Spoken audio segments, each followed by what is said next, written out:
যে আমরা বিগত 4 দিন যাবত আমরা আমাদের দাবি আদায়ের জন্য আমাদের বিএনপি পার্টির হাইকমান্ডের কাছে অনুরোধ করছি, রিকোয়েস্ট করছি। আপনারা জানেন দেশনেত্রী বেগম খালেদা জিয়া জীবন মৃত্যুর সন্ধিক্ষণে দাঁড়িয়েছিলেন। ঠিক সেই মুহূর্তে আমাদের হৃদয় যখন ক্ষতবিক্ষত, ঠিক সেই মুহূর্তেই পার্টির নমিনেশন বোর্ড সিদ্ধান্ত নিয়েছে, নমিনেশন ডিক্লারেশন করেছে। আমরা পার্টির এই সিদ্ধান্তকে স্বাগত জানাই।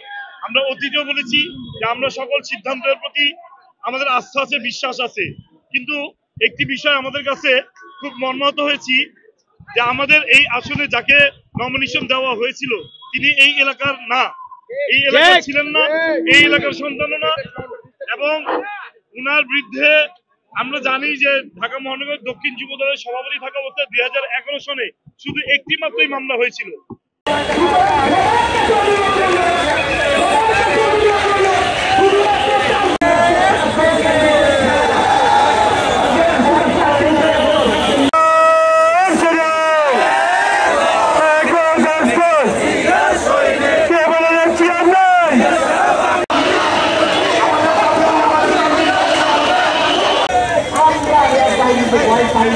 I